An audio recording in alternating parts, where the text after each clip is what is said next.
کسی اور مقدمے میں گرفتار نہ کیا جائے، تحریک انصاف نے نئی درخواست دائر کر دیا۔ 29 اگست 2023 P T I chairman Imran Khan کی جانب سے اسلام آباد ہائی کورٹ میں ایک نئی درخواست دائر کی گئی ہے، جس میں استدعا کی گئی ہے کہ انہیں کسی اور مقدمے میں گرفتار نہ کیا جائے گا۔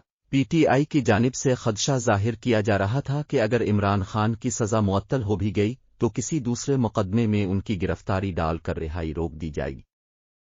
اس بنا پر عمران خان کے وکیل سلمان صفدر نے منگل کو اسلام آباد ہائی کورٹ میں درخواست دائر کی کہ سابق وزیر اعظم کو کسی دوسرے مقدمے میں گرفتار نہ کیا جائے۔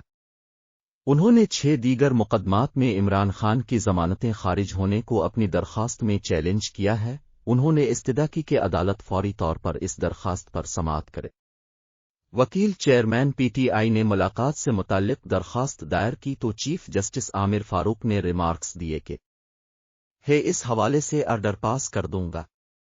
تاہم انہوں نے وکیل کو اعتراضات دور کرنے کی ہدایت کی۔ چیف جسٹس نے استفسار پر چیئرمین پی ٹی آئی کے وکیل سلمان صفدر بتایا کہ سیشن عدالت کو پیش کرنے کے احکامات جاری کیے جانے چاہیے تھے، نہ کہ عدم پیروی کی بنیاد پر ضمانتیں خارج کی جاتی۔ سیشن عدالت کا عدم پیروی پر ضمانت خارج کرنے کا حکم کال عدم قرار دیا جائے۔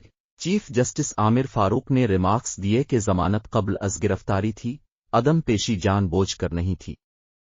عدالت نے درخواستیں خارج کی۔ سپریم کورٹ فیصلے میں کہا گیا ملزم کو ایسی صورتحال میں دوبارہ عدالت سے رجوع کرنا چاہیے۔ وکیل نے چیئرمین پی ٹی آئی کی ضمانت کے بعد دوبارہ گرفتاری کے خدشے کا بھی اظہار کیا۔ عدالت نے چیئرمین پی ٹی آئی کے وکیل کو اعتراضات دور کرنے کی ہدایت کر دی۔